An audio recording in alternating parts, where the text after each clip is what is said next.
Assalamu alaikum warahmatullahi wabarakatuh. Съедал ночи. Чисти курмасе.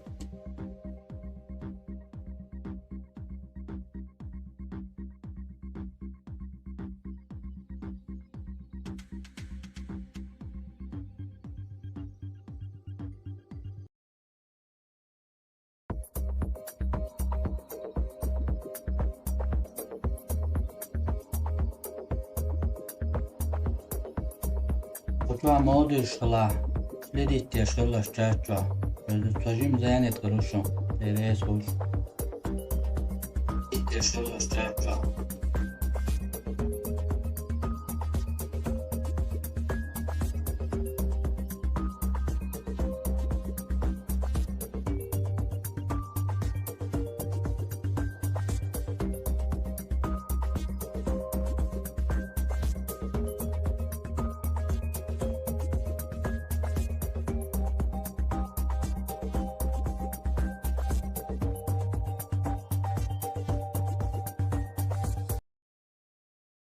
Грозненского округа, то есть Чечне, Нахчичуя, они уже дальше говорят, представьте себе, насколько должны люди лицемерить, это время 19 век, конец 19 века, чтобы у Апиева на самом верху, в Терской области, которая является огромной территорией,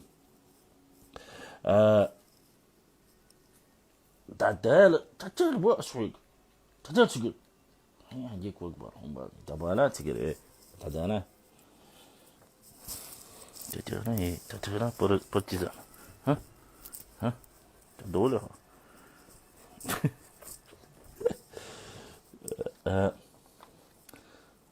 вот что в Терске, вот представьте себе, Терская область огромная территория, в которой, само собой, нету никакого, в принципе, как такового доверия кавказским народам. Они сами в этом докладе говорят, что не было доверия, что там и так далее, что вот не по справедливости распределяли земли, как им хотелось. Все, вот несмотря на все это, в этот момент они пишут, смотрите, вот какую небылицу.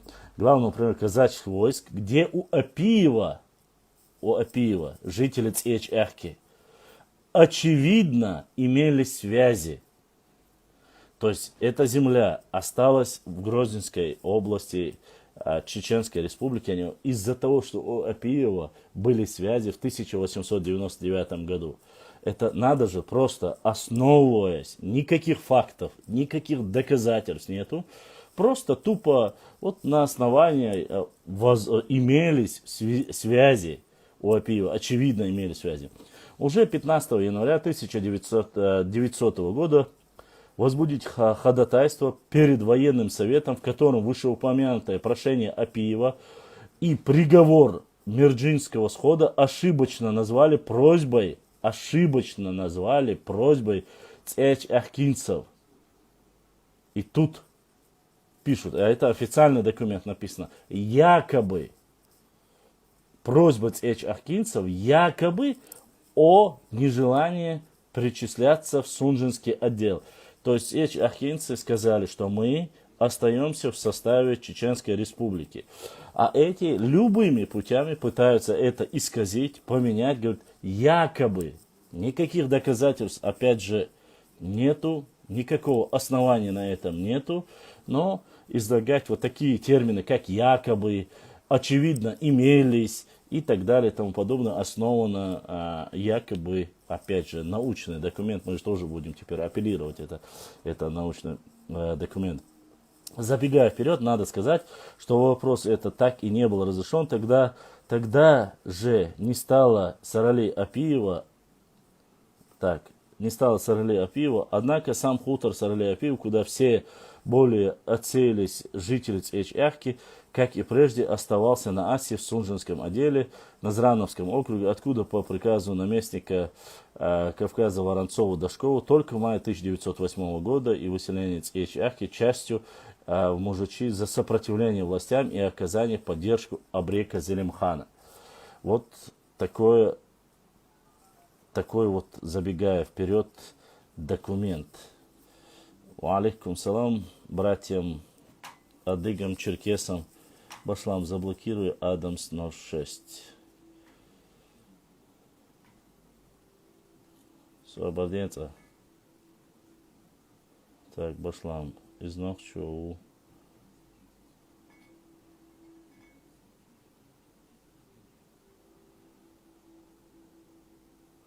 А шестерки тяхвах и ирем азал. Азал? Домой. Шестерка ты. У тебя там и написано Адам шестерка. Поэтому Адам шестерка. Ты кто такой? Давай, до свидания. Так. Дальше. Идем дальше. До 30-й дойдем и уже потом будем отвечать Асмаделер Хахтар. Галанчож Нохчичуэ. Входит в состав Нохчичуэ и входил всегда в состав Нохчичуэ. На короткое время его передавали Ингушевский округ, а потом он вернулся и остался там, где он и должен быть. Так, дальше мы смотрим подтверждение. Так. Но удивляет позиция тех, кто, не признавая за обоснование все остальные рубежи дореволюционного Грозненского округа, когда, так мы видели, выше не было принято почти ни одного справедливого закона или постановления в пользу горцев, продолжает настаивать как на единственном справедливом на одном единственном участке вдоль Фортанги. Везде неправильно, а тут правильно. Это говорит о справедливости. То есть мы, ссылаясь на границу по Грозненскому району и по остальному, мы якобы считаем правильно вот это решение. Но, однако, в тех же документах, самое интересное, знаете, что когда мы смотрим эти же документы, в некоторых моментах они сами же пишут, что якобы эти документы, ссылки, которые там есть, и карты, имеют адекватное. То есть, если решается все в пользу непосредственно самих наших представителей, наших в кавычках, конечно же, представителей, якобы кто подготовил вот этот доклад, если оно в пользу них, то этот доклад справедливый, честный. Но если доклад далеко не в пользу этих людей, то он несправедливый. Но это мы находим здесь не раз и много раз, поэтому здесь ничего удивительного нету.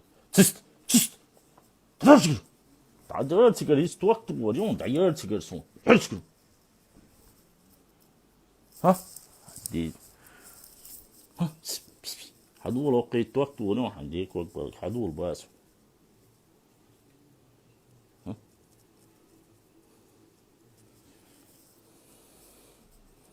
وعليكم السلام.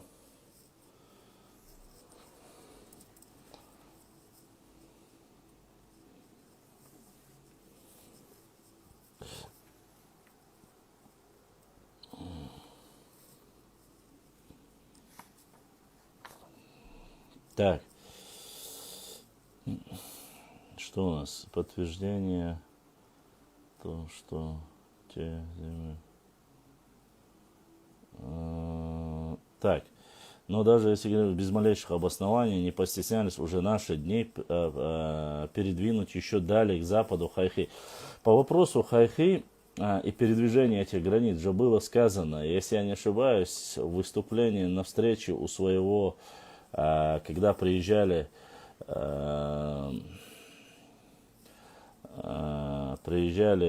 на встречу с Даудовым, или нет, он в прямом эфире у себя заявил и рассказал, как вот этот маленький небольшой участок попал, выровняли они границу, часть, которая была от Бамутского лесничества, передали ингушам, причем большую часть, а с этой стороны выровняли границу, так что здесь никаких претензий это и быть не может. Точно так же обстоит дело с выступом на правом берегу, да, в датах. Ну, по этим земельным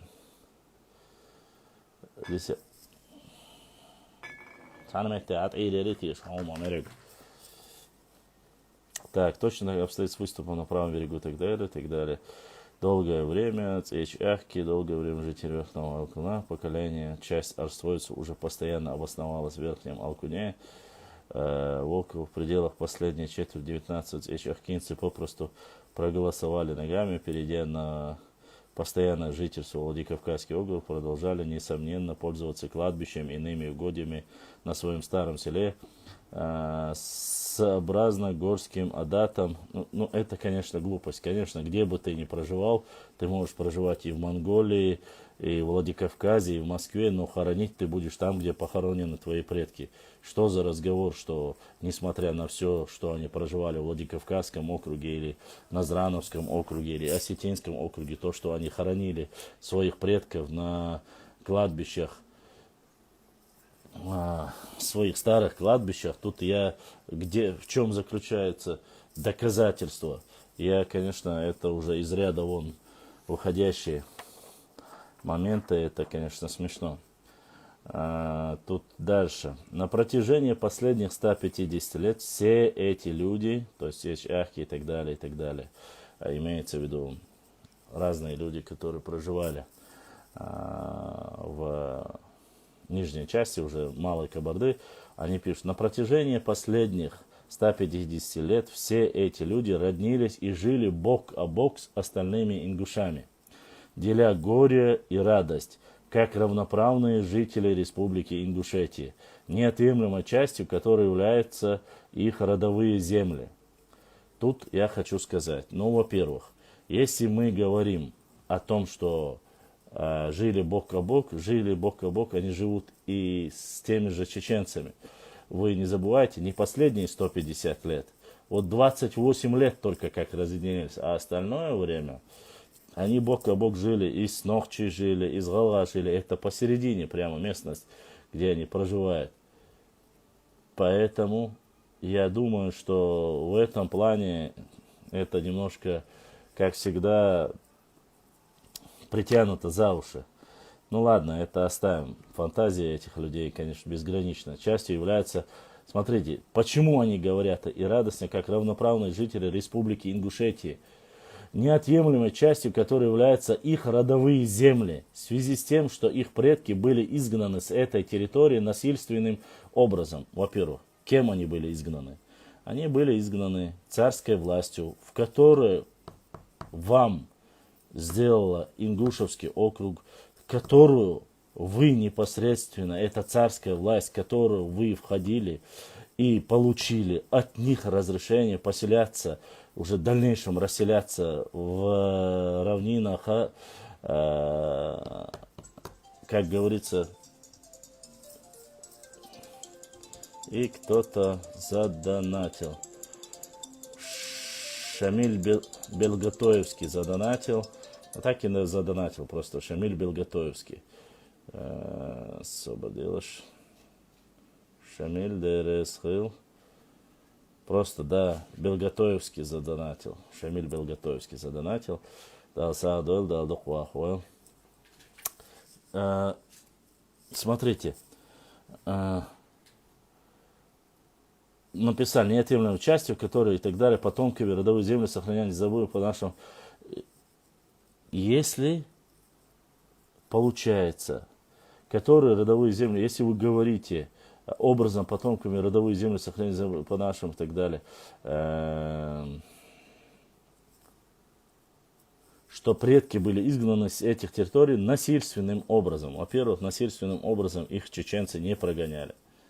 Никто не прогонял.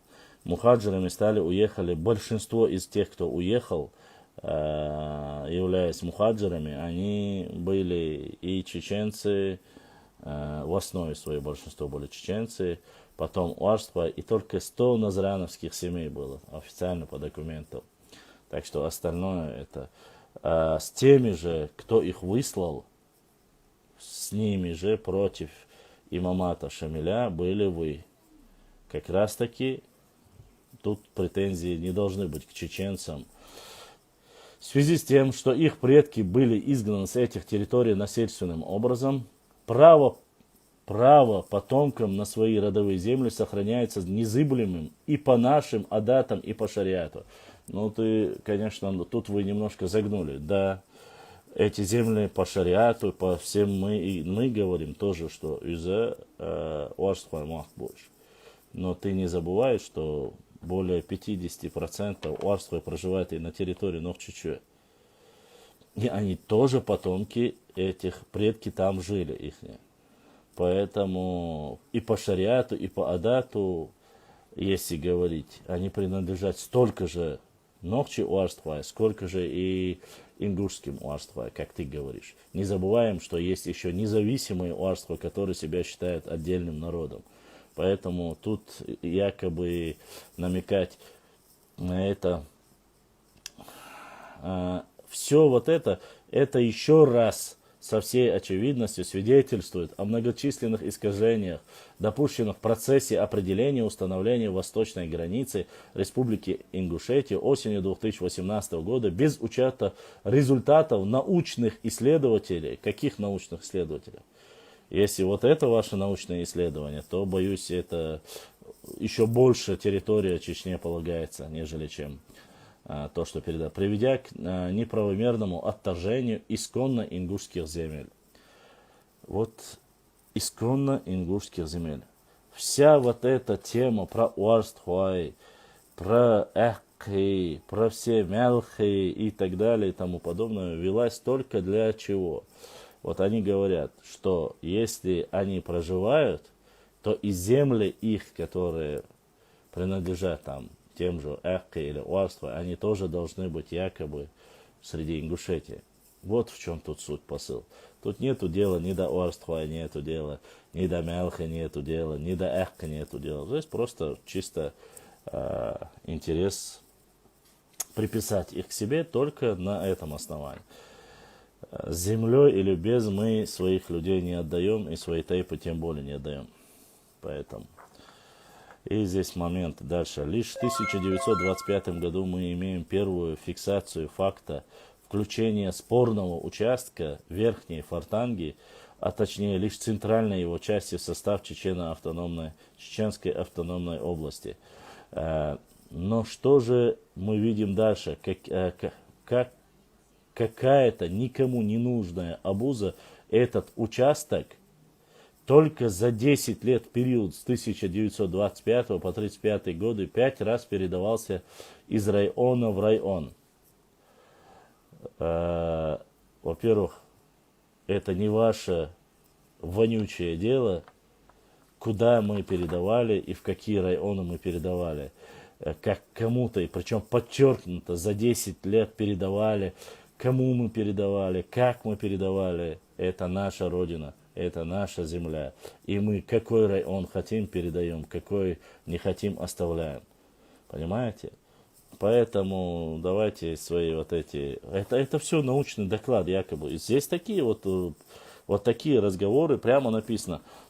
Только передавали, как не нужно. Вот как можно? 5 раз передавали из района в район. Из Урус-Мартанского округа в Галанчожский, затем обратно в Урус-Мартановский, снова перешел в Галанчожский и, наконец-то, Ачхой-Мартановский, чтобы в том же году, в 1935-м, оказаться вновь в Галанчожском. Вам какое дело, я, честно сказать, не знаю.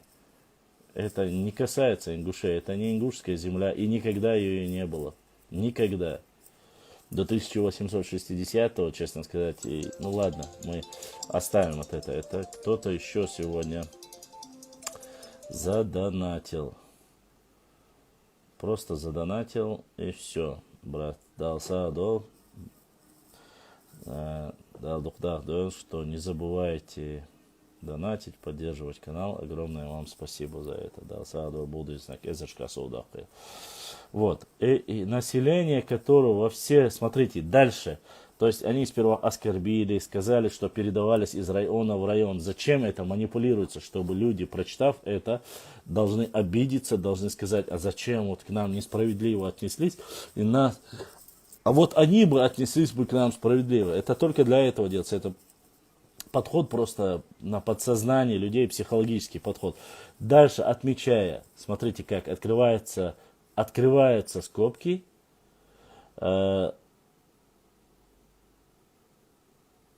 Открываются скобки. Население, бисмилля.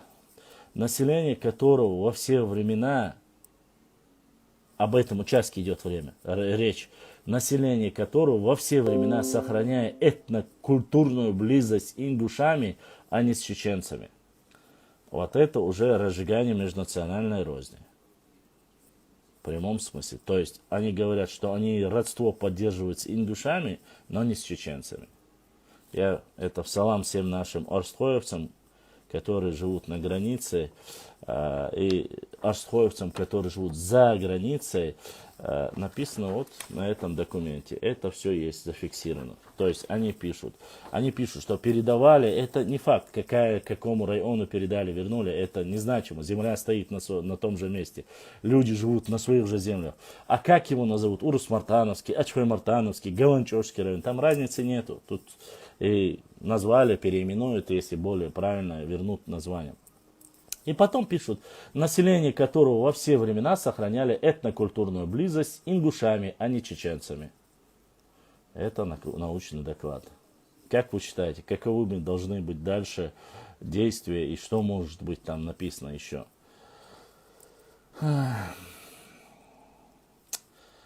Там карты, мне это уже по картам, у меня столько карт, что даже их могу любого заткнуть. Кроме того, весь период 34-44 Нижний Даттах или Берхате на правом берегу Фортанги входило в состав Даттахского. Но это 34-й, 44-й, это все остальное время, это уже Чечено-Ингушская АССР, мне это не интересно. Нет, неправда. Конечно, неправда. Ламаро. Это чушь собачья. Самое, что не есть, большая чушь собачья. Здесь, как у себя на родине, у себя дома, у Аства живут. Понимаешь? Они потомки этих земель. И они ближе к нам, с нами только. У нас женятся здесь, дети здесь, все здесь. А вы говорите, что они ближе только общаются с вами, нежели с чеченцами. Ауховские, Уарстхуя общаются с нами. Чеченцы Уарстхуя, которые живут здесь, общаются с нами. А вы говорите, основываясь только на тех, кто, и то даже которые живут в Ингушетии, Уарстхуя, тоже общаются с нами. И хорошо общаются, потому что мы не разные, мы один народ. А вы написали вот такую вот, извините меня, испортили бумагу, просто попортили, могли на хорошее дело отправить. Ладно, таким образом, подводя итог исторической части, мы видим, что за последние века в значительной мере зачищенные от ингушского населения. Интересно, от ингушского населения, какого ингушского населения? Там ингушское население поселилось по разрешению царя-батюшки. Царь-батюшка вам разрешил освобожденные орстхоевские земли поселиться, а не чеченцы. И не чеченцы эти земли как бы захватывали и заселялись туда. Ну да ладно. Зачищены от ингушевского, не ингушевского населения, там было, как говорится, обезлюдившие спорные участки по верхней Фортанге, и то не полностью. Действительно, с 1900 года по 1933 годы, около четверти века, оказались в отрыве от Ингушетии, ликвидированной реакционными силами сталинизма. Странно. Ну, я надеюсь, тут как бы не намекают на то, что Сталин был на стороне чеченцев или кого-либо. Ну, дальше прочитаем. И в силу различных обстоятельств заселялись отнюдь не чеченцами, опять же, не чеченцами, а близко родственными остальными ингушам, выходцам из горно-окинского общества, которые вплоть до 1970-х годов в историографии однозначно признавались ингушами. В 1980 году стали войнахским. Смотрите, как они уже окинцев, то есть были ингушами, стали окинцами, то есть окинцы сами не знают, кто они. И, наконец, в 90-х годов они стали чеченцами. По сей день после депортации эти выходцы проживают в республике Ингушетия. Как вам вот такой вот подход, наши уважаемые акинцы? То ингушами, то другими, но это все, конечно же, чушь собачья. И одна сестра задонатила, дал сайл, дал духрахал, будиснега, эзершка соудахкил. Доклад про пригородные, у меня нету такого доклада, честно сказать. Я думаю, доклад по пригородному району нужно от Нахчис Ауха. Все понял. Это от наших братьев Нахчис Ауха задонатили. Ауховский безлай дал саадуэл. Да, будисна эзершка соудахкил, дагмеллах чунтир. Дал беркет тойлшун будисна. Вая дал ваха. Скоро для ауховцев. Дик материал юсакячин. Вы поймете все, когда, чье было, сколько было.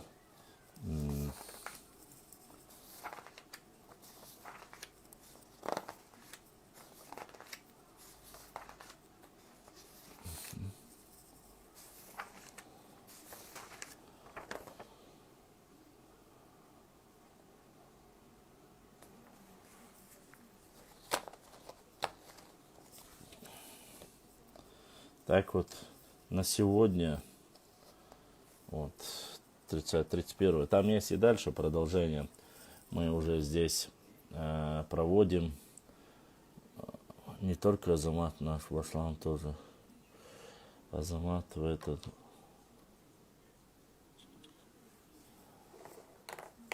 Так. Грузинский. Так, здесь уже дальше идет фиксация межрайонных границ. Однако, председатель, но мы уже переходим к 4 пункту здесь. Его мы оставим на следующий раз, поскольку я не хочу, чтобы весь эфир мы только говорили о докладе. Наверное, мне нужно ответить на ваши вопросы касаемо этих вопросов. Там дальше перечисление идет уже современная реалия, это уже 20 век. Я вам зачитывал, то есть здесь, начиная, Башлам, давайте обсуждать решение парламента Ингушетии 2008 года, как они оставили. Зачем я буду обсуждать пригородный район? Мне оно зачем? Я с пригородного района? Нет. Я с Осетии? Нет. Я с Ингушетии? Нет. Они сами разберутся, я лучше буду разбираться по своим документам и по своей территории, по своим тейпам. Мне остальные, ихние темы не интересны, честно скажу. И я не любитель вот такого вот перехода с одного на другое. Там и обсуждать нечего. По пригородному району они сами решат и без меня.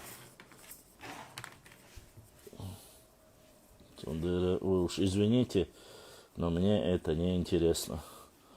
Я не буду влазить в эти дела.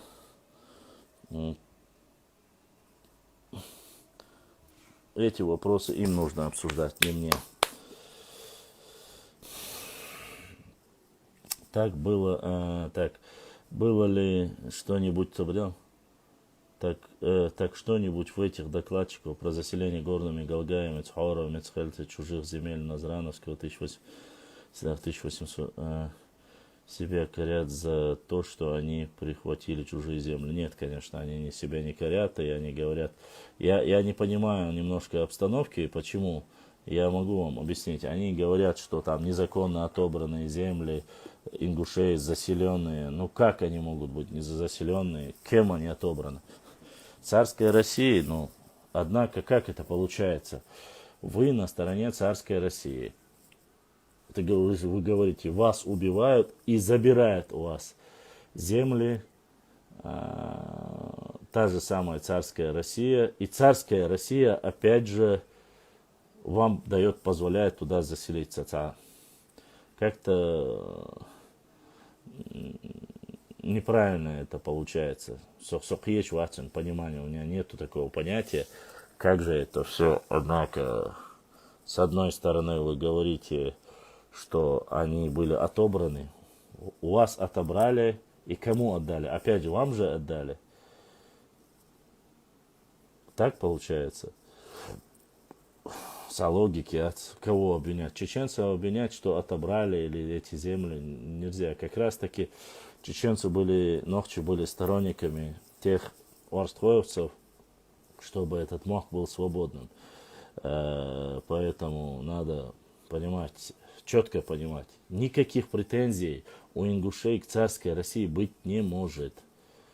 Не может. Могу вам пояснить почему. Потому что именно царская Россия способствовала уже после того, как кабардинцы, чеченцы договорились с ингушами о том, что они спустятся с горной части. После этого договаривались с царской Россией. Все земли, все заселения были с позволения царской России. И это дело даже не столько в том, что только в Ингушетии. Нет, конечно, это было и в Чечне то же самое, и Аухе то же самое. Везде, места, где заселялись другие, это было с позволения царской России. Почему? Все элементарно и просто. Земли распределяются теми, кто выиграл войну. А войну выиграл в данной ситуации, выиграла Россия. Поэтому нужно это понимать, нужно это знать. А так просто говорить о каких-то моментах, мол, якобы забрали земли, упразднили, чего-то припразднили. Ну, что упразднили? Россия создала Ингушевский округ, Владикавказский, Осетинский округ. Она имела право все, что она хочет, и упразднить, и восстановить, потому что они создали, и они же и убрали. До этого, как такового государственного устройства или административного округа там не было. Если и были какие-то хутора, ну, вот такая знакомая мелодия для всех. Аллах эттубаль хаваша. Вот такой донат от нашего брата Амада. Амад дерес хил, дал си дуэл, дал духуахуэл. Вот с такими добрыми словами задонатил брат Амад. Надо понимать эту всю ситуацию. Почему? Потому что если бы мы говорили, смотрите, начиная с появлением Ермолова на Кавказе, междуречье Терека-Сулака зачищается. Причем зачищается жестким образом, загоняя всех ауховцев в верхнюю часть, там, где сегодня является Ауховский район. Вот. Поэтому, Лянов, ты просто задавай другие вопросы, все нормально будет. Видишь, сейчас я же говорю не про ингушей, я говорю об истории. Вот.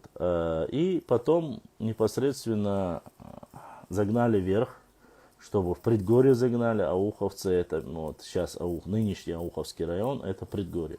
А так они до самого Каспийского моря, междуречья Терека и Сулака. И по тем же спискам там от 17 до 20 тысяч в Хасавюртовском районе проживало чеченцев.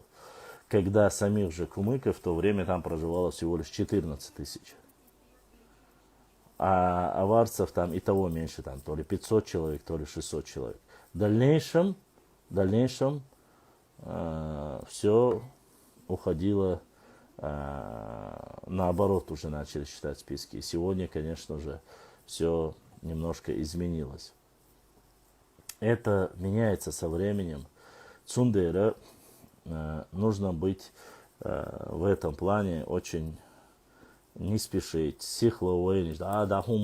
Начинают сразу панику поднимать, обижаются.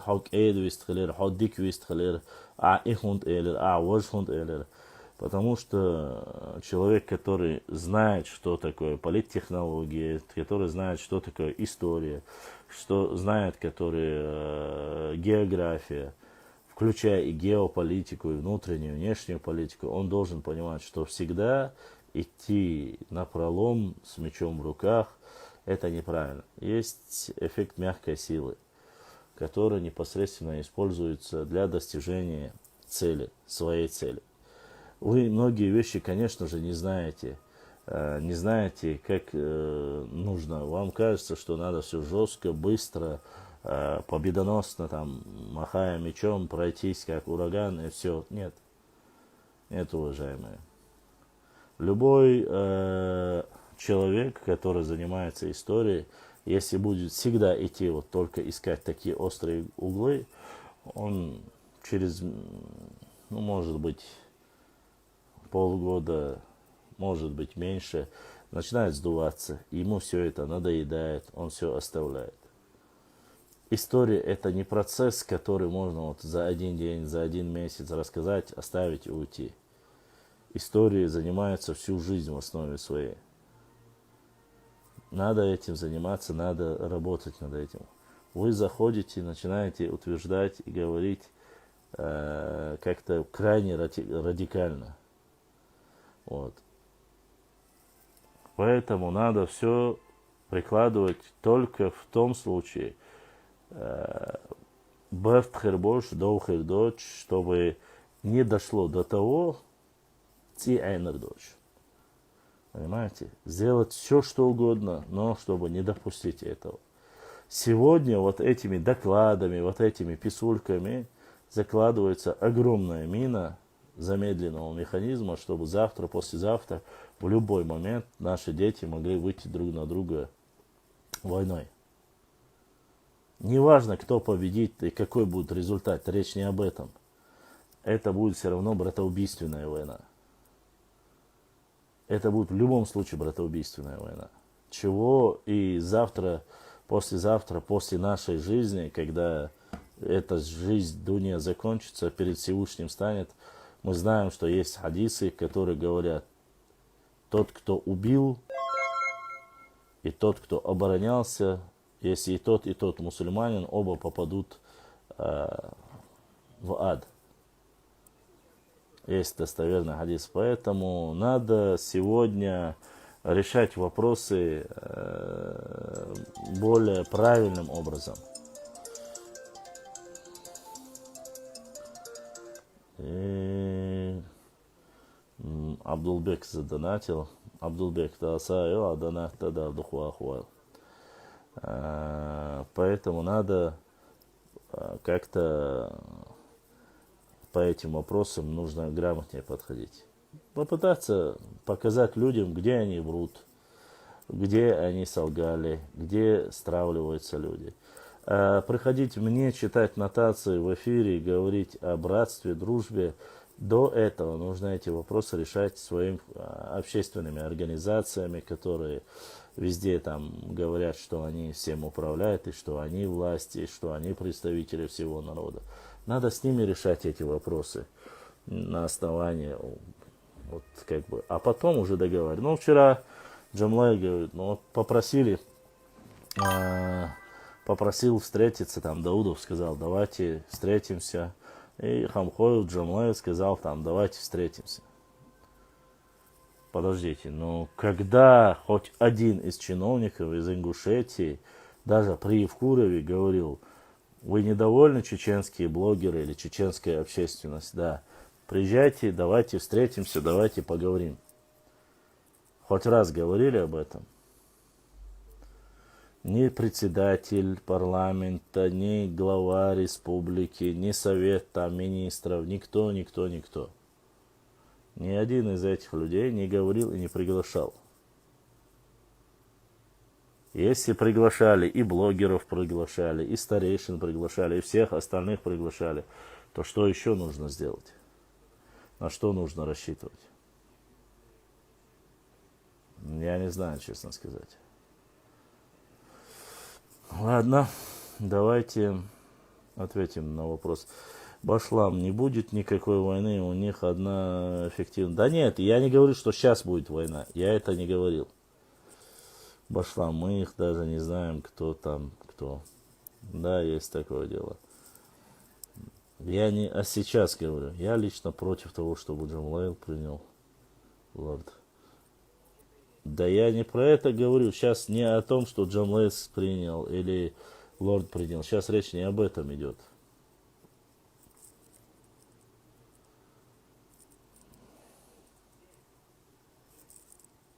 Так.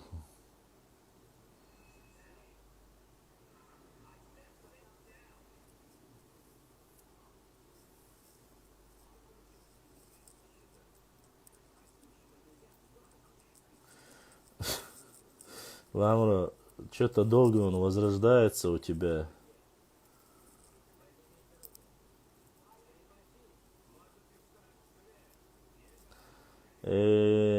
Являясь гегемоном, фуда диезовый башлам, башт хургбош, давай сделаем шей.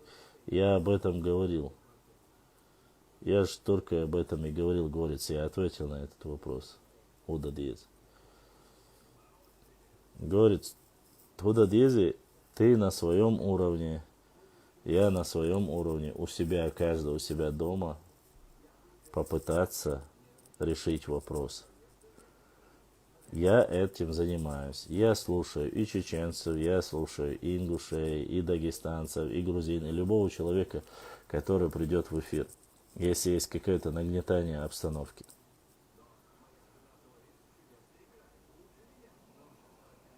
Никакой темы не было. Просто зашел пообщаться, пообщались. Башлам, этот доклад нехороший повод, чтобы восстановить справедливость и верность своей земли, которые остались. Да, этот доклад, он, честно сказать, больше против ингушей, нежели чеченцев. Башлам, ингуши не тот народ, с кем можно договориться, им не нужна истина, у них какая-то своя правда. Ну, это их проблема. Это их проблема.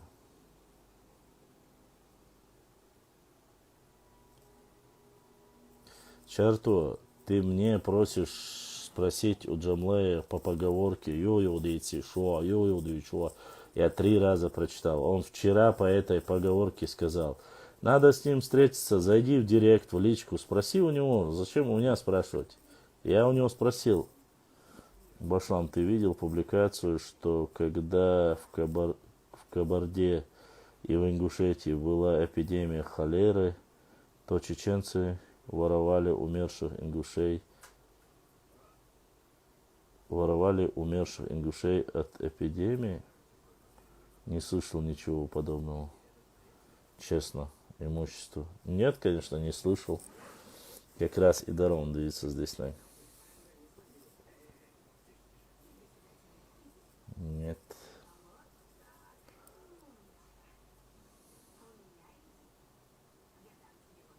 Не знаю, честно сказать.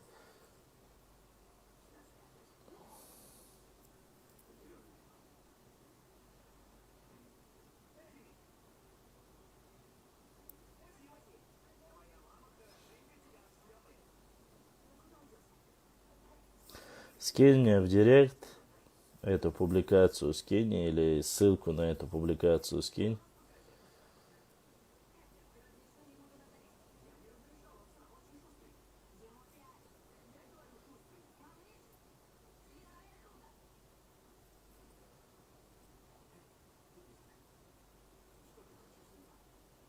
Когда я доклад зачитывал, вы прямо там воевали, писали, вопросы задавали. Стоило мне с этого доклада остановиться, чтобы ответить на ваши вопросы. Тут уже я 3-й раз задаю вопрос. Уарствай, куда хотят? Какие уарствай с Чечни хотят остаться теми же чеченцами, как и были всегда?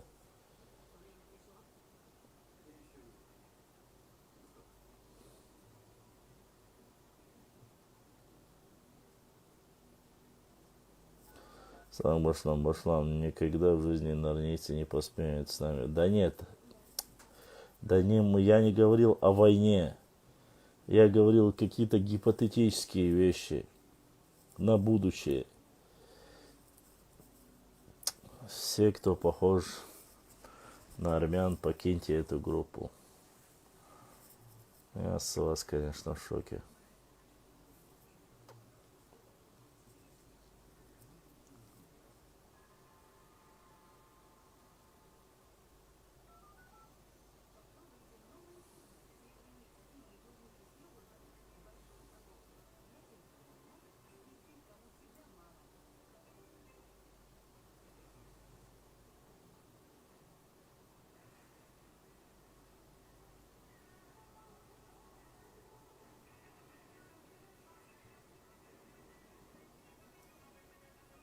Говорит, ты походу, когда другие говорят, не видишь, ладно, хорошо. Час у меня закончился. Наверное, я уже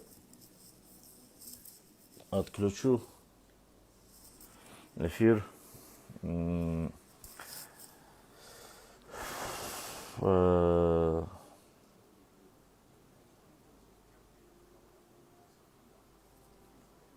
И завершу, наверное. Я не вижу здесь никакого, как говорится, для диалога места. Вы как-то немножко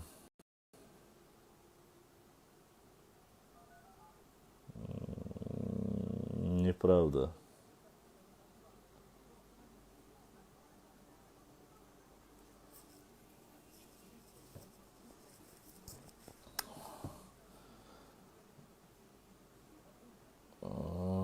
Давайте я тогда сейчас пока перезагружу, а потом, или может быть, ладно, чуть-чуть пообщаемся, еще перезагружу и зайду.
Чтобы не уйти, не попрощавшись, чуть-чуть валикум салам, я решил немножко остаться, завершить диалог, ответив на ваши вопросы, если будут вопросы, конечно. Если будет кто-то эфир, то я отвечу. Принять веру.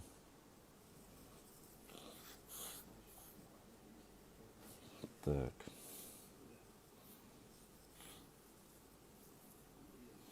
Нормальный человек, живя Элард Вошхел.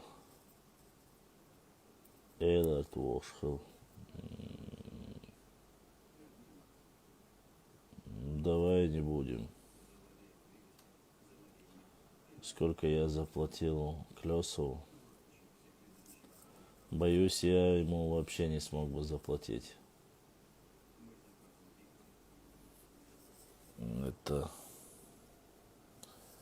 Это не от меня зависит, как говорится.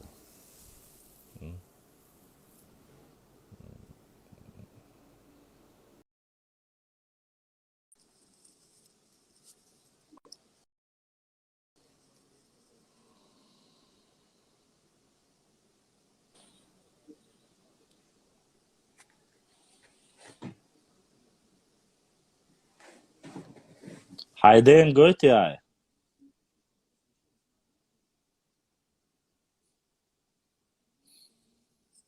Вот где Мечадушу великие адвокаты. Вот и юкшу боршал, и юкшу саму юбошел, е боршаешь, е калла, е мааешь, хумш. Вот такие вот вы мужчины. Что эздел, пездел и юкшун. Аделогенс, это и. Вот видишь как. И после этого всего Горец и другие, которые здесь мне пишут, начнут говорить, что якобы я отношусь предвзято, я отношусь к ним плохо. Вы после этого мне что-то будете говорить, не будет между нами никогда в жизни, пока есть у вас такие ублюдки, а не ублюдки, незаконнорожденные ублюдки, никогда не будет мира. Удачи. Боршал я, вообще, Дэн Гойч, ты Гойчук, он своему отцу так показывает. Видать, у них это нормальная тема. Какой отец, такой и сын. Ну, в надежде, наверное, у него была надежда, что у него достойный сын, но вот что получается. И главное, вы просто не представляете, что у него на заставке, на аватарке там. Намаз, исламская тематика, представить, да, еще? После этого вы еще о каком-то героизме, о каком-то воинственности и о том, что вы когда-то что-то сделаете.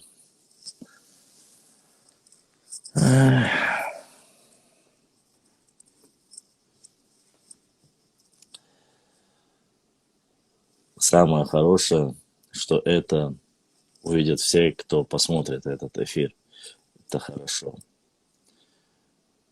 Люди узнают, на каком уровне дискуссия, где находится язык у этих людей, о каком кавказской культуре, менталитете можно говорить с такими законорожденными упырями.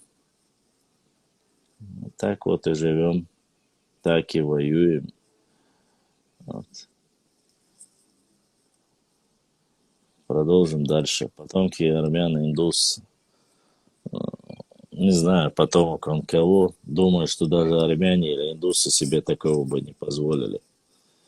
Даже они бы не пали настолько низко, как падают эти бесхребетные женоподобные существа. Изан Хамдацель. Продолжим дальше. Оказывается, здесь идет дальше. Вопросы я не видел. Давайте я сейчас их пропущу. Самое последнее.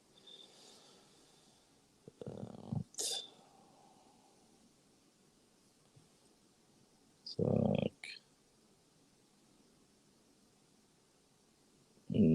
Что делаешь? Домой. Домой, ублюдок, домой. Ублюдок, домой.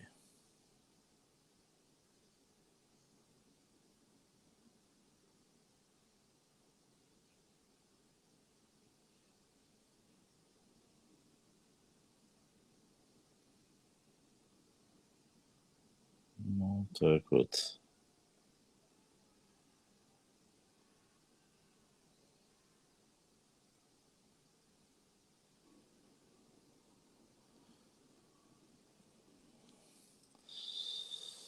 Так что вот ты эздел, пездел, мездел, фездел.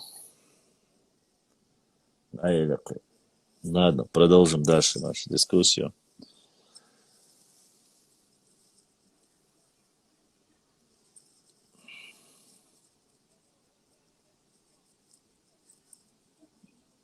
Никогда ну, это понятное дело.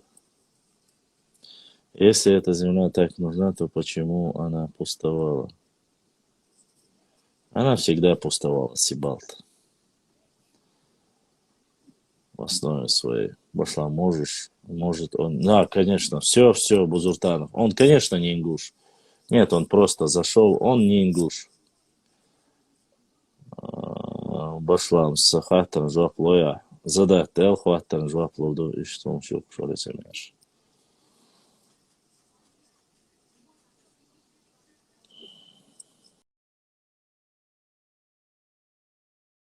Башлам сахаттан жуаплоя. Зада тел хваттан жуаплоду и что он еще шорицемеш.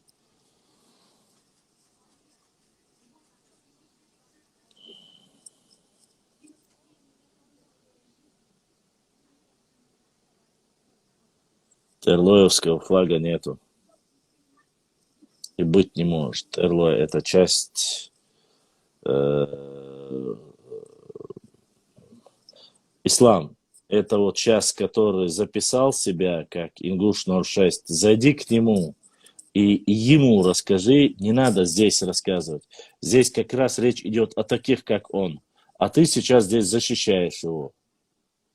Поэтому можешь зайти к нему и ему там рассказывай, я тебя прошу. Здесь не надо аннотацией заниматься. Все эти люди, которые сейчас СДЛ-ПСДЛ оскорбляют только его. Потому что он зашел в эту группу. Это что? Не я зашел, он зашел. Ты меня не увидишь ни в одной группе, чтобы я зашел или кого-то невежественно, или что-то, какие-то интимные места, что-либо обсуждал с кем-либо. Никогда.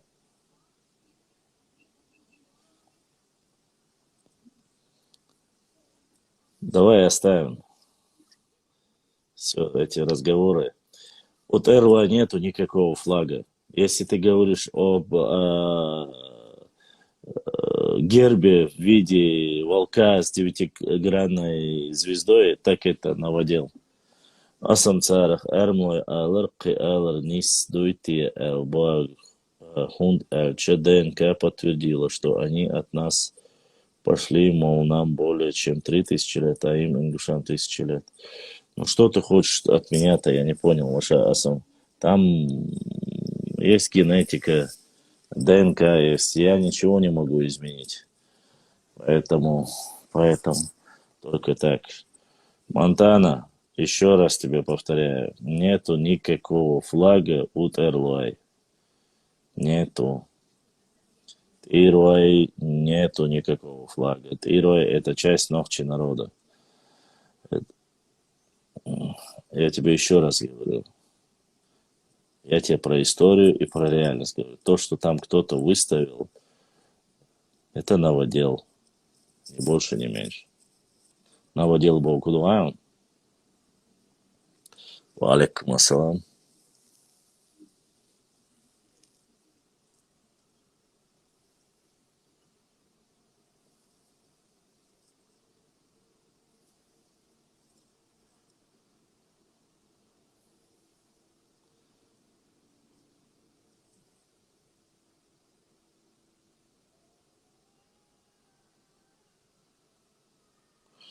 Ну, то, что они отсоединились, это мы об этом обсуждали, что это было когда-то некогда одним целым, а потом разъединились. Это факт, что это часть наша, которая там были два брата, один брат ушел на запад, другой ушел на восток, спустились на плодородные земли и так далее и тому подобное. Поэтому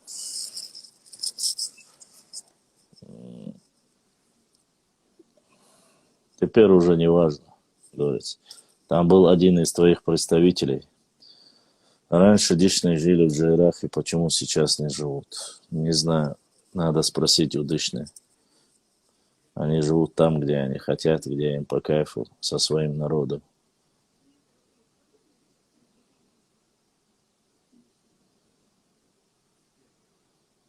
Жили они в Джейрахе, где ребят Келрусов. Да, Берткелер у нан yok чаатар.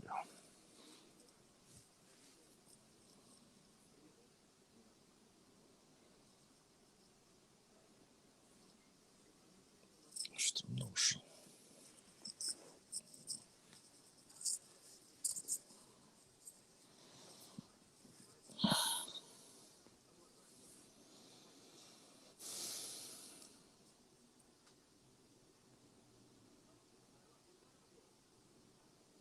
Башан бусул нахуй разребу. Цашеку я сдербу.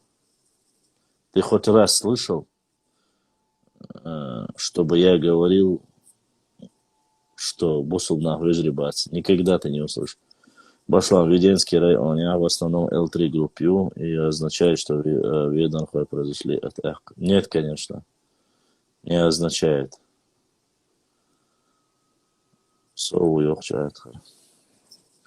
Зелем, брат тукоса. Я в третьей школе я учился в Старых Атагах, Зелем. Ойриза... Нет, говорит, там представитель твоего народа, как ты называешь его. Я запрос Хаяч принял его. На аватарке написано намаз бусуддин гада алязин сейчас принятый на, а он показывает то, что он обычно своему отцу и своей матери показывает центральный палец и, как всегда, ничего не сказав, сбросил и ушел. Поэтому аргун тхун уля юзелем. Хосел с обеих сторон луху братка. Берткел аргун юка уарги бедац от карнен хойбу. Так что мы с тобой. Вот так, говорится, ваши заходят и показывают свое истинное лицо. Ни больше, ни меньше. Доклад читал, но только начало, поэтому над ним смеются. Задаях кересен чу. Пешхо ясно гендергно яц. Девище зуду гендергно. Гендергно гергербусы. Гергером шабеш бу мелхи ишт суаур. Варствой мелхи чеберлой. Дэц Борг Штилуш, Поляшта, Берткел много раз бывал там. Да, не судовой, да. Довой. Да.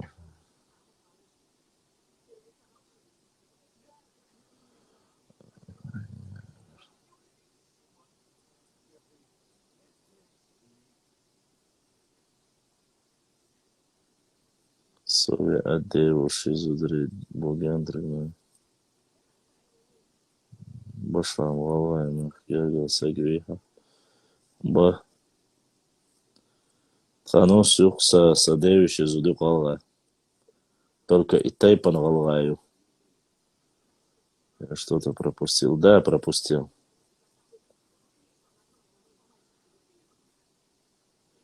Yok şayet kadar. Jimo şayna. Diyeşe diyorş. İyi nasıl sen yayın başka.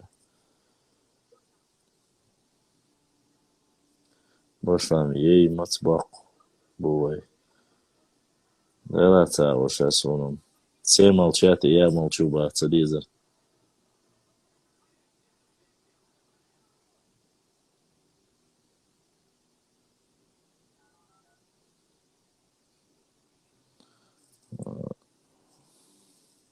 Не знаю.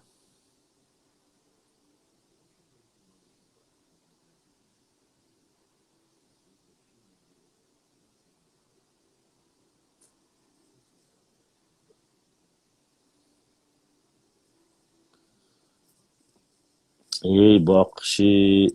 Жижгду, ши сакуючаги, обычно цакуек. Обычно цак асту деш, она ха деш, она бедак цавосы, цуда, я не знаю, жижгда, масуру.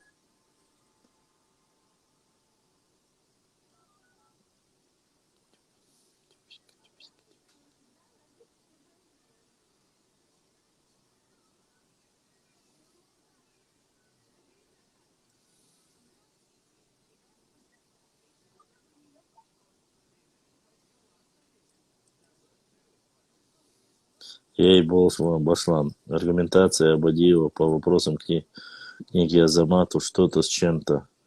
Малыш Хазмов. Здесь ждал постоянно. Да нет, ну, Абадиева книгу я вообще никогда в жизни, извините, это такой сортир, даже обсуждать его не стоит.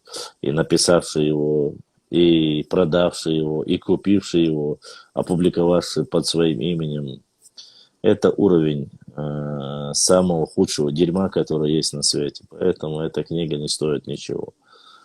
Книгу Абадиева я даже не обсуждаю. Для меня это такой словесный понос, который на уровне базарных бабок собрали и написали. Поэтому сумма абсолютно интересные акции.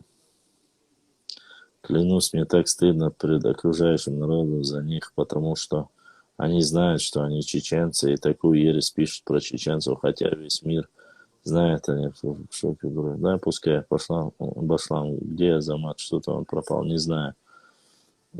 Сын Аяш, ну, давайте бог так, Сусан, Агун Башлам, Жижигду, Шварца, Бузуртанов на диалог можешь дернуть. Книга Абадиева, уровень Кадзоева. Да, знаю, просто не ткнулись на видео, смешно. Бузуртанов, это ваш герой, это не мой герой.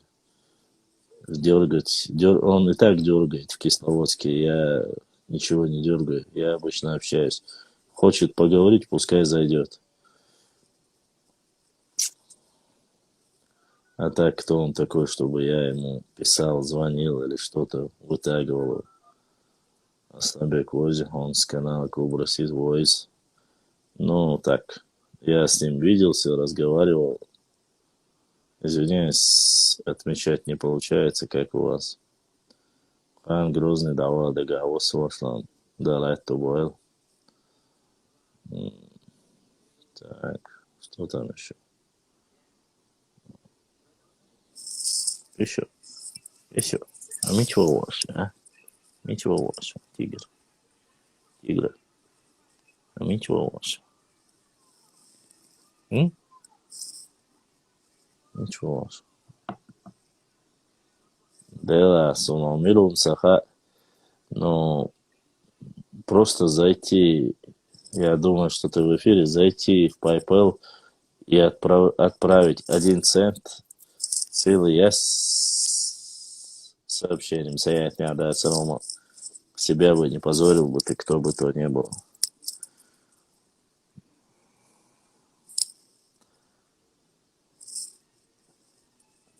И 1 цент aynı mettegi. Sağ dadeler ola daron. Хаймах Буахвартинг.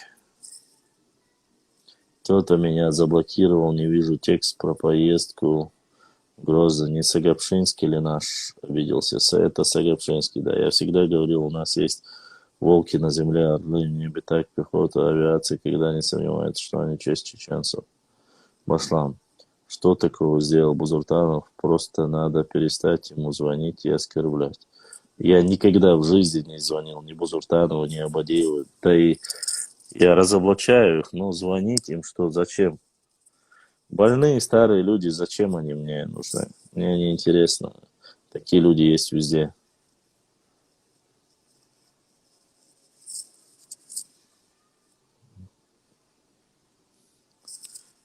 Şimdi o gelsin. Sekelde şuma da atsın. Я даже не буду зачитывать его сообщение. Дело не в том, что хоть 1 цент, хоть что-то. Просто я сумка ладось. Я звонил Бузину, сейчас он не отвечает.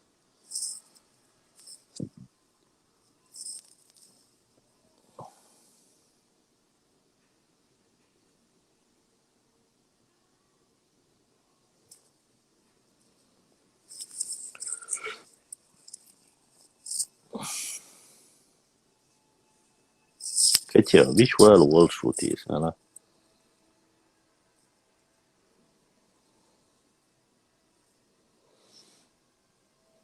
Саацанха донат. Это не человек, донат, это добровольное пожертвование каналу. Зарин. Хотя, может быть, и есть человек такой, не знаю, может, в этом мире все возможно.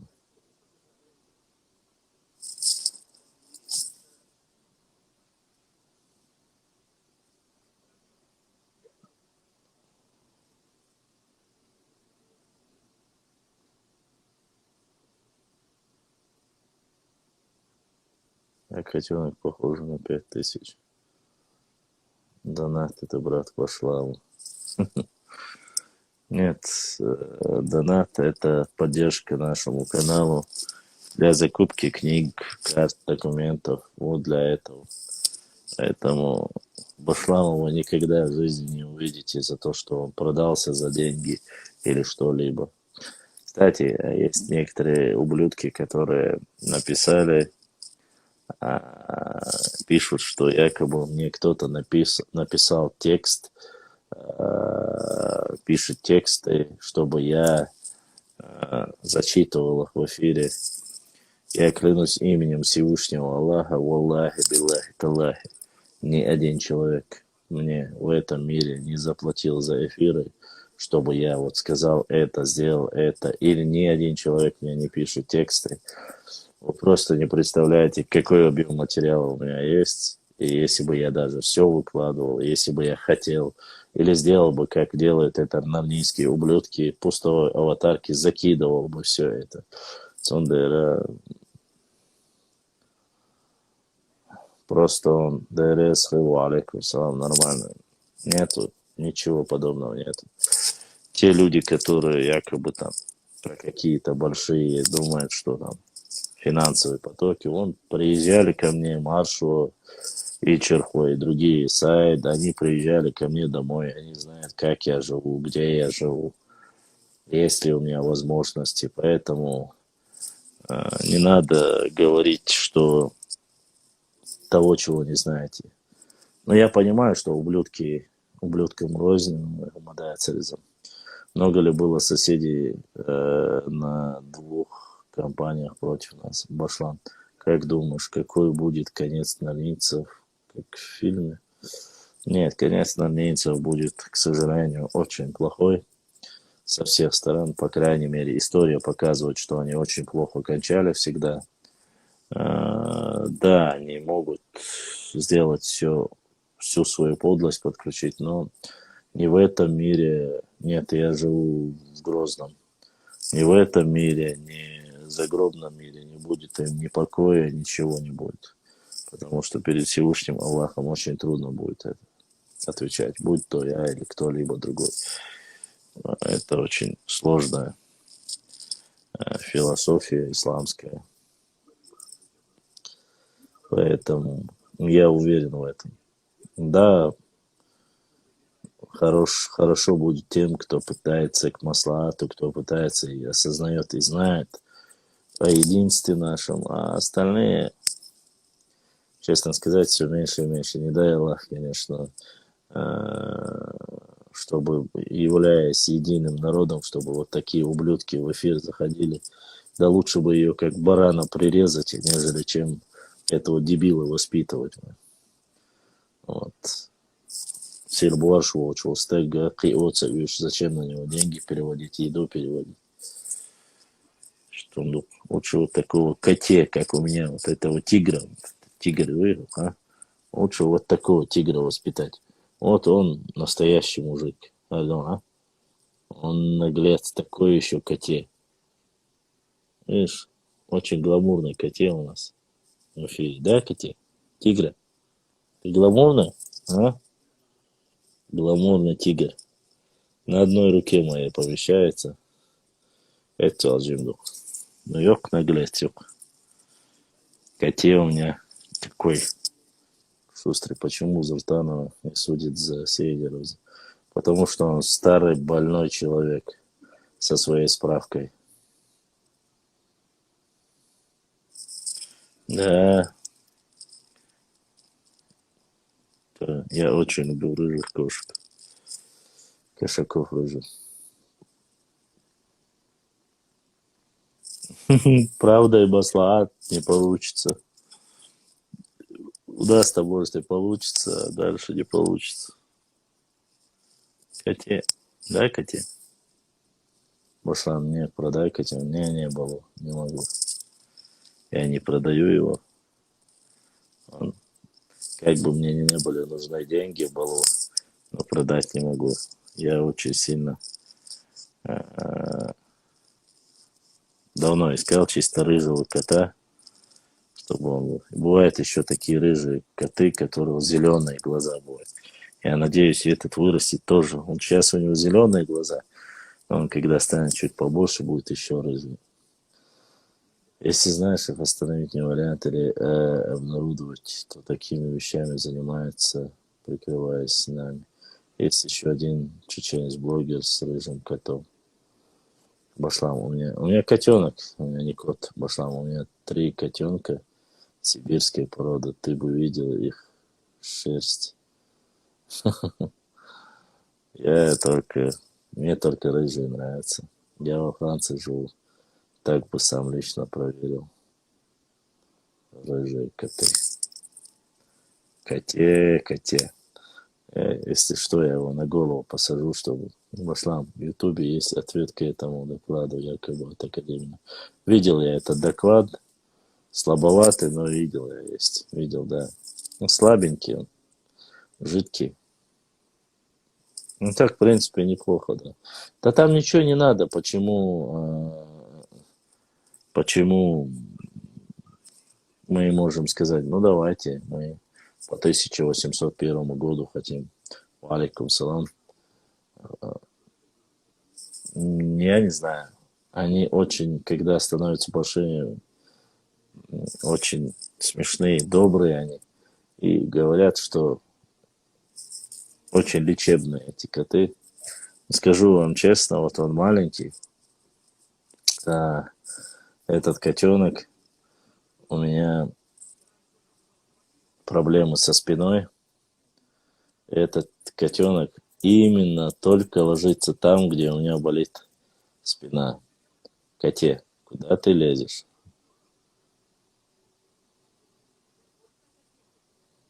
Вот, поэтому насчет этого доклада это окончательный вариант или еще дописано? Нет, это окончательный вариант.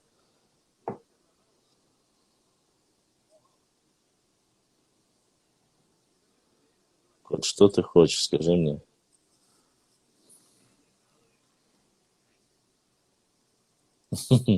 Рыжего цвета борода. Да, у меня волосы такие же были. Огненно-красные или рыжие, как их называют.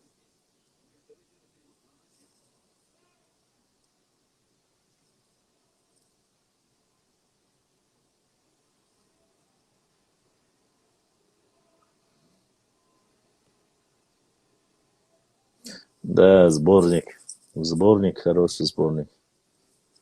Но это еще не все. Я вам интересное оставил еще, но потом зачитаю. Посмотрите. Валикум салам. Я из Нохчу Тайпа, Ибраим. Но вообще, я не стесняюсь своего Тайпа. Просто я люблю всегда говорить, что я из Тайпа Нохчу. Нохчи Хан, Нохчи Тайп. Я только свое. Яйцен стоит. Ну, Балбешу, мимяшу. Сокайник Балбешу.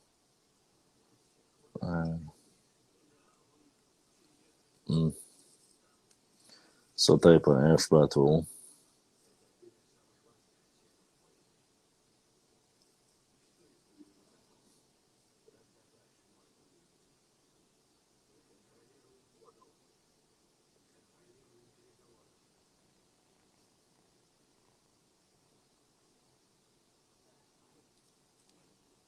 Валикум салам.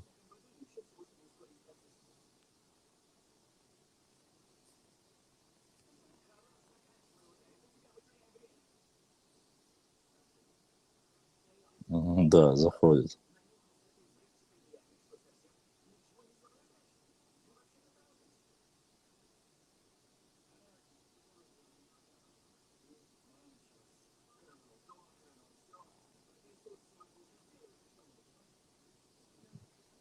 Я против быть не могу, это история моего народа, но я больше за национальное единство, поэтому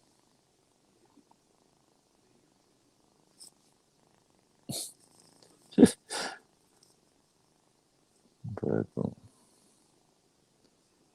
я никогда не скрывал, я за умеренный национализм, всегда говорил об этом и не отрицаю этого.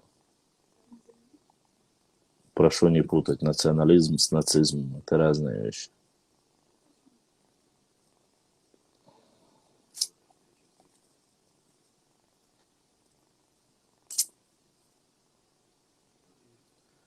Что было цицку сегинасу? Духань осахон подписано Джо, пойдем то вифар. Хан я хила хабашлам визам. Злой гладиатор Дерес дал Сейдуэль. Шусандал вижриш изриш пане адамула. Ой, дольш токшун. Ассаламу алейкум, Франция. Ва алейкум салам. Мустафа Нехлоевский, Франция. Салам маршал докрыг нахчучур связывали. Башлам, что за тема с шоколадом? Тема с шоколадом. Не получил я своего бельгийского шоколада. Амад Супьянов Дейрес Хилошеда Сейдуэль. За то, что напоминаешь время от времени. За то, что не то, что напоминаешь, и сам донатишь в первую очередь. Дейрес Хил Амад. Да, духуахуа.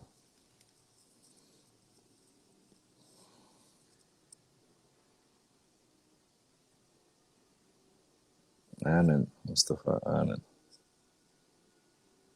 Только после тейповой дисциплины произойдет национальная дисциплина единства. Иншаллах, масиридуасы. Тейповая дисциплина, иногда тейповая дисциплина доводит больше размежеванию, нежели чем единству. Ты забрал, обещал, к Башламу поедешь, отвезешь. Если он привезет, как те 35 евро, которые ты ему отправила, боюсь, долго тебе придется ждать.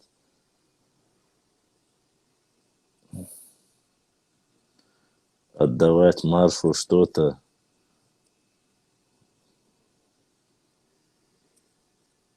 Он же рыжий, а рыжие никогда ничего не отдают.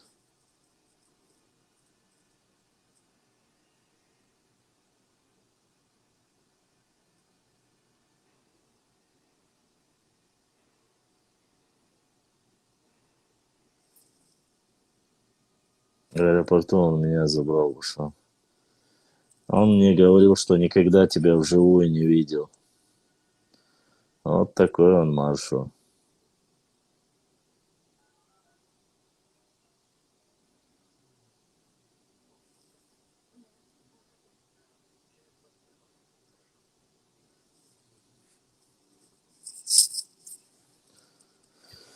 Сказал, к тебе поедет скоро. Но вряд ли он поедет ко мне. По крайней мере, пока. Пока. Многие ходят сами, не знают, кто они, откуда они, кто дисциплинирован. Многие не знают, но в основном люди уже знают про тайповую систему, про свою национальность. Хотя подрастающее поколение, конечно, есть потерянное, конечно.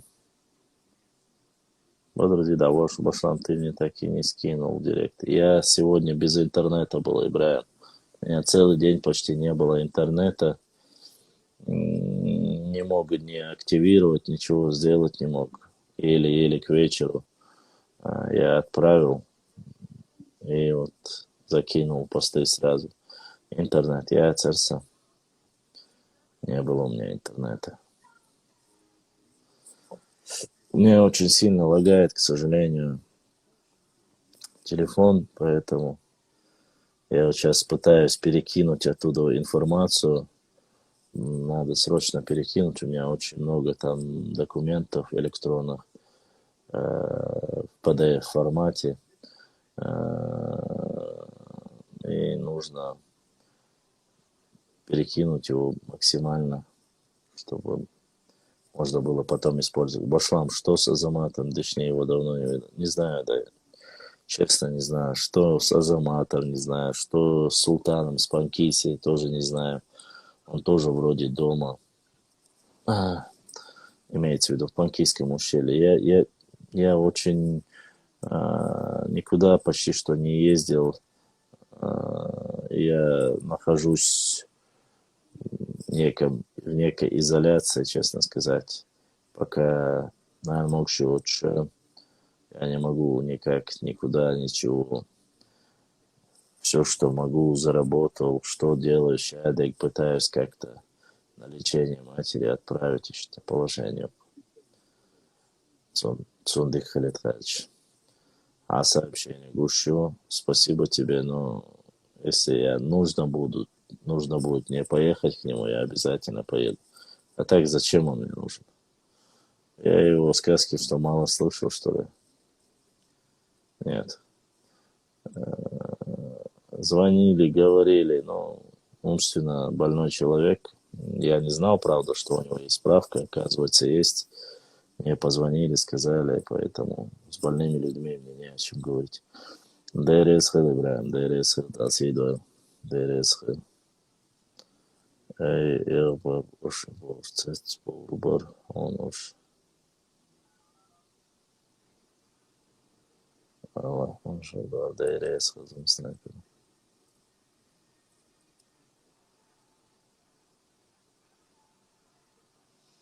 Ну, мне написали после...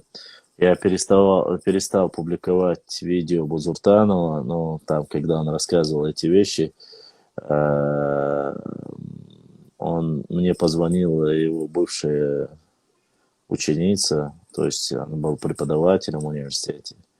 Она рассказала его автобиографию. Эта девушка была ингушка, она сказала, что он больной, что уволили с работы, ну, с профнепригодностью, короче,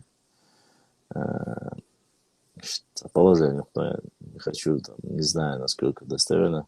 Но сказали, что с психдиспансера у него есть справка, и попросила, чтобы я больных людей не выкладывал. После этого я перестал его выкладывать. Вот. В Башлам акции дня. Как и все, Zoom снайпер, я и Тиндер, Маса. Все побежали, и я побежал Бахчуни, да. Как все сделали, так и я сделал уже. Всем сделали, и мне сделали. Какие...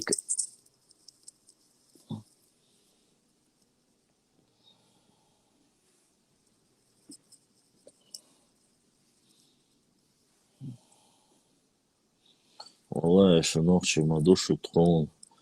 Прибыл ночи сандука, мадиз, садиз, эжни, сахирдац, далгега.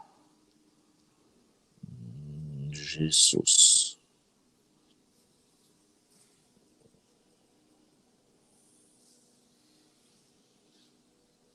Ну, конечно, Бузуртана никто не знает, не смотрит, Абадиева никто не читал. И тебя вылечит, и меня вылечит.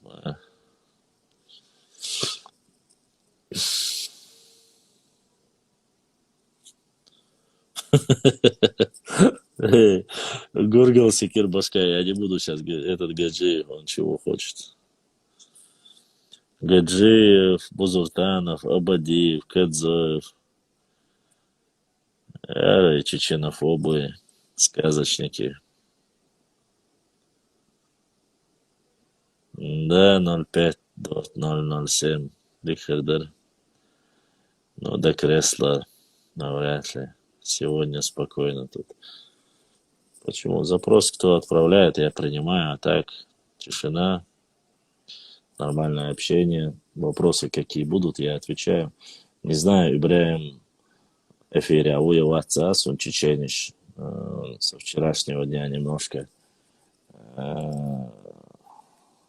походу меня неправильно понял, или я не знаю. Уя Ватсас, он в Ютубе нас, мы есть в Ютубе или нет. В Инстаграме есть. Первый час посетило нас 400 человек в прямом эфире. Вот. Это после окончания каждого эфира во время обновления показывает, сколько человек было в эфире. Я хотел зачитать, но немножко нудный этот доклад, когда ты просто зачитываешь. Э, Дальше идет уже современный период, здесь уже начинается обсуждение в этом докладе, как говорится. Вот здесь идет доклад в Грузии, там Грузинская ССР и Дагестанская ССР тут же вернули в состав восстановлен ЧССР все ранее переданные им территории в течение года с 57-50 переселения возвращенных населенных пунктов все свое население. Однако я не могу понять никак, если по этому докладу, говорит, вернула Грузинская ССР, о каких двух грузинских селах говорил Абадиев, которые не вернули до сих пор, а грузины, я не знаю. В докладе они говорят, что нету спорных территорий. Абадиев везде на том же Мехкеле, или как он там называется, Совет Тейпов заявлял, что 2 или 4 селения, которые должны отдать грузин. Снова же, в этом докладе говорится обо всем. О Дудаеве, о Масхадове, о чеченской оппозиции, которая не касается вообще ингушей. Дела нет ингушам до этого и не должно быть. Потому что мне нету дела до ингушской оппозиции или до ингушской власти, честно скажу. Но они влазят, суют свой нос, я дальше вам зачитаю, это не сегодня, может быть, о том, что Россия, Натеречный район хотел принять стать российскими гражданами, отсоединиться от Чечни. Вот такую ересь, конечно, есть. Вот все написали, и ни одного слова, то есть здесь пишется о Моздокском районе, все остальное пишется, ни одного слова про АУХ, как таковой, и ауховскую проблему нету ни одного слова. Вот в этом докладе есть, что меня очень удивило, то есть там Ариданти, Нериданти, все там есть, Ахки, Юрт есть, Осетия, что забрала, каждое второе слово Осетия, Осетия, вот Осетия взяла, вот в наших пределах восстановленных, дальше идет уже, начинается тема, я вот отметил для себя, в пределах восстанавливаемой ЧАСР в 1957 году были оставлены Наурские, Шелковской, Каргалинские районы, последний в 1963 году был включен в состав Шелковского упраздненной Грозненской области с казачьим и нагайским населением. То есть Грозненская область, которая была казачье и нагайское население, какое дело должно быть у ингушей к этим землям, я не знаю. Суть, мы дальше вы узнаете, почему я это говорю. Ну и дальше здесь восстановить Чечено-Ингушскую ССР в основном в прежних границах, передав ей районы, отошедшие в 1944-м Грозненской области.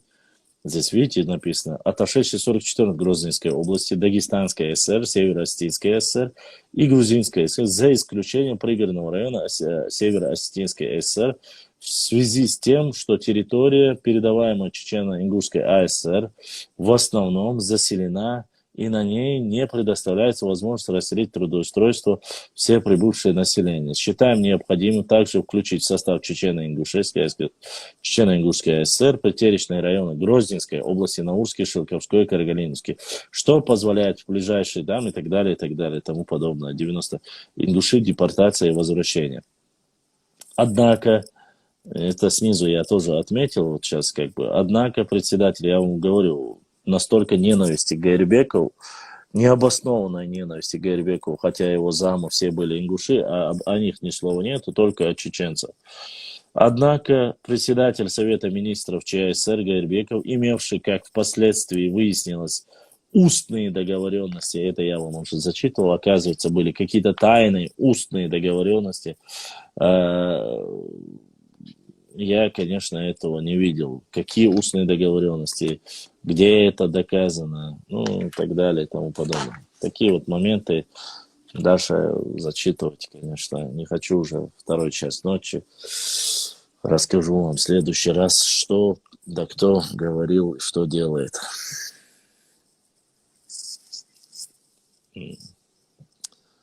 Так, что-то я не прочитал. Надо всех школьников гнать в этот канал, чтобы делились каналом своим. Не знаю, что там касается. Многие боятся встретиться где-то в дороге в аэропорту, встретить Гаджиева.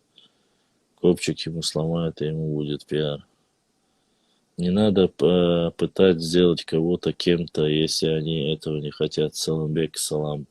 Ты о чем вообще, я не знаю. Ассаламу алейкум, алейкум. Такая же байка пошла. Ингушам разрешили жить в пригородном районе? Да, конечно, разрешили. Ингуши жили в пригородном районе. Вот это, нету там такого документа. Я знаю, что о чем ты говоришь, в отличие от Ауха, в Аухе не разрешили даже жить, не вернули ни дома, ни кладбища, ничего. В Ингушетии, в пригородном районе была совсем другая ситуация. Более щадящий режим, нежели чем с Дагестаном.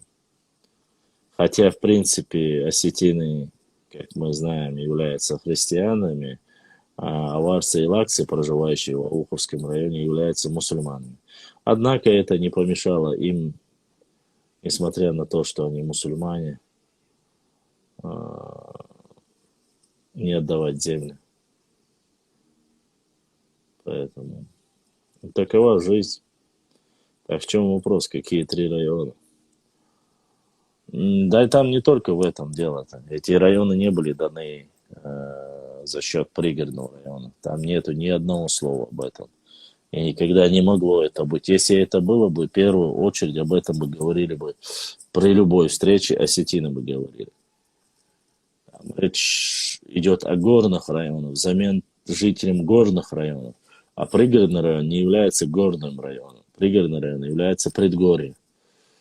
Это плоскостная территория.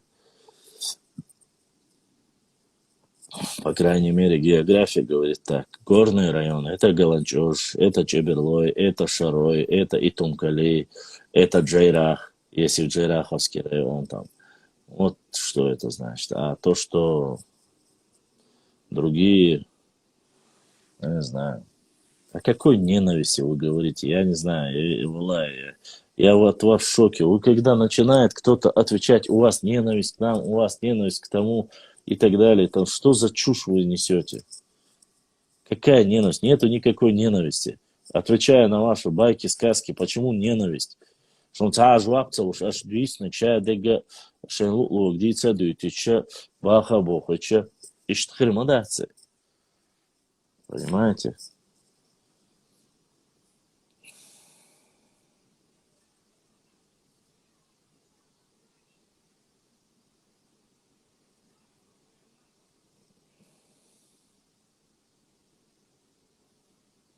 Я не знаю, честно сказать. Вы знаете, что самое интересное? Когда Бузуртанов маячил картой и говорил, что Ауховский и Хасавюртовский район никогда не были чеченскими, это ногчи должны были промолчать на эту тему. Если кто-нибудь высказался по тому же вопросу касаемо пригородного района, просто назло или что-либо, начинают доводить вплоть до имамов в мечети и говорят, вот они сказали такое, вот они это сказали, то сказали. Лабо не сказали бы, если бы с той стороны тоже бы молчали. Ну, есть моменты, когда привыкли, что все время молчат, от адиз, от и собрих диз, вежрал диз. Я согласен с этими всеми терминами. Понимаете? Я согласен со всеми этими терминами, но должно быть какое-то вот, по этому вопросу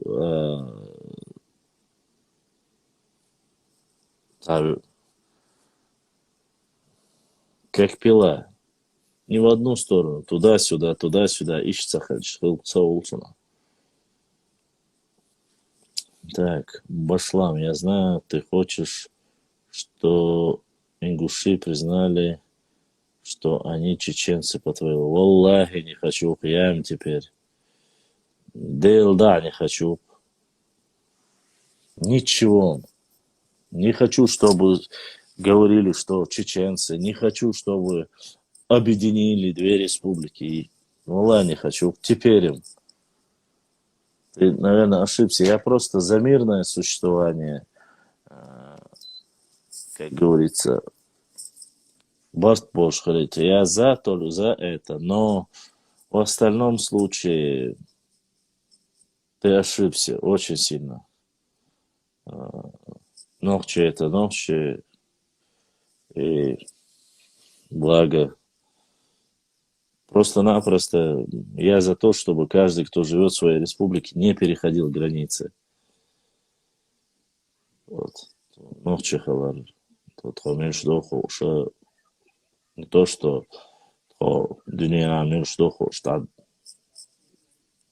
да, ходишь, да, а что, ну, не отвечайте вот этим вот, когда тебе вот такое вот пишут на ровном месте, вот это зачем? Надо отвечать, надо за свои слова отвечать и каким-то образом показывать.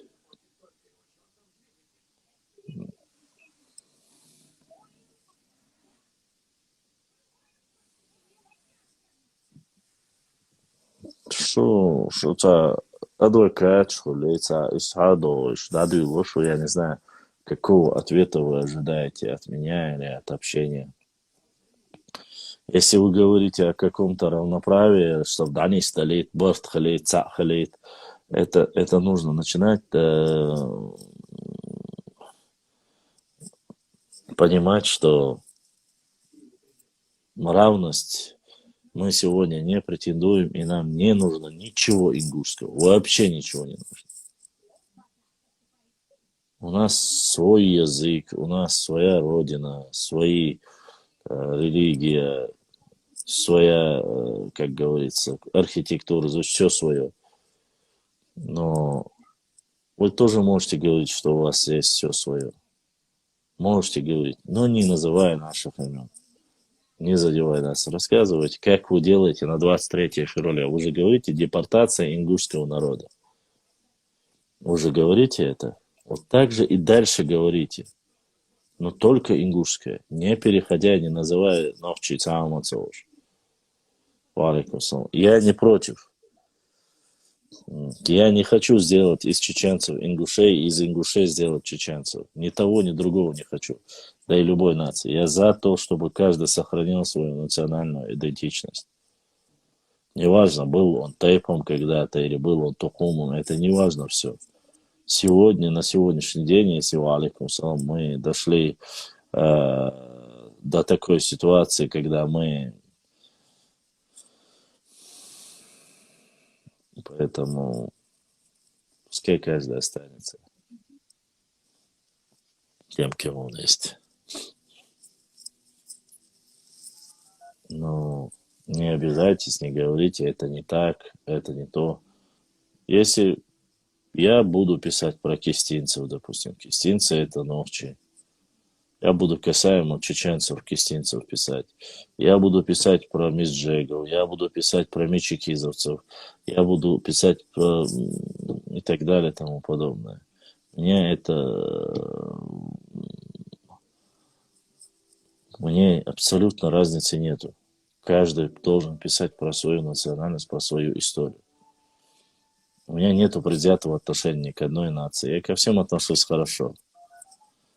Все объединяются, все становятся одним единым целым. Германия объединилась, другие объединились. Была западная, восточная Германия. Они объединились, стали единым целым. Хотя одна часть богаче, другая беднее, но все равно они объединились. И только мы, со всеми своей тупостью, пытаемся разъединиться. Нет, могли как братья, как одно. Нет, надо придумать какое-то название, которое устроит потом это название, оскорбить потом это. Не надо. Нох чуть-чуть, хальшдик духай. Пускай нохчи останутся нохчи. Акинцы, кистинцы, мелхостинцы, тедлоевцы, шатоевцы, чеберлоевцы, орстхоевцы. Все это чисто нохчи волш. Саще куешь. Нохчи ома на тейп мештош. Если вам что-то не нравится, или если их часть проживает у вас в Ингушетии, ну, их право называться, как они хотят. Хотят они ингушами быть, пускай называются ингушами. Хотят они отдельно. Это ваша республика. Там пускай делают, что хотят. И вы делаете, что хотите. Но вот у вас есть там такие, и у нас есть там такие, то они являются братьями, их земли давайте нам, их история это наша история, они были ингушами власти. Нет. Тайп по возрасту не младше, чем, намного старше, чем ингуши. И сверстники, если не старше, чем Тайп Галга. который вначале был тейпом, а потом стал народом. Мелхей то же самое. Уарстхой то же самое. Поэтому у вас, если это так, мы не говорим у себя. У нас тейпы это не народ. Наш тейп не стал народом. У нас есть народ Нохчи. Он каким был, таким и остался. И есть тейпы. Амин. Вот, у нас разные позиции, разные направления. Не если объединение больше, чем. Конечно, Ибраим, абсолютно верно. Кайгума даст, не оскорбления, ничего нету, только об этом мы и говорим. Ладно, уважаемые мои подписчики, на сегодня мы заканчиваем свой эфир. Огромное спасибо. Сколько у нас там? 4 человека, которые мне задонатил. 4 было или 5 было, которые задонатили. Да, Саюшу донат, да. На этом мы заканчиваем эфир свой. Завтра будет, нет, не могу сказать, но постараемся по мере возможности, как у меня получится. Анастой, это Уарстхоевцы, кажется. Да, это Уарстхоевцы. Огромное спасибо. Надеюсь, что я никого не обидел. Я прошу ради Всевышнего Аллаха, если я как-то обидел вас, прощения. Мелхе, да, Мелхе это часть чеченского народа. Это есть Нохчи, самые одни из тоже исконных Нохчи тейпов. Огромное спасибо всем вам. Не забывайте подписаться на канал, приглашайте нам побольше новых подписчиков, лайкайте, ставьте, делайте комментарии.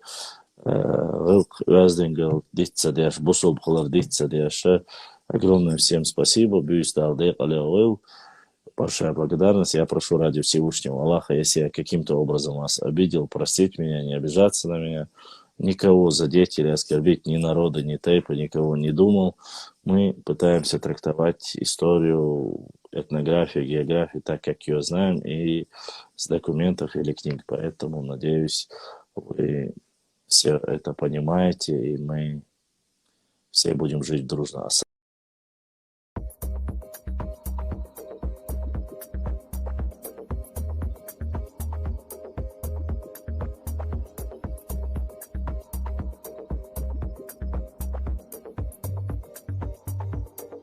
alaikum warahmatullahi wabarakatuh. Масса пиздела лёшу. Всем спокойной ночи. Ты рейс лучше.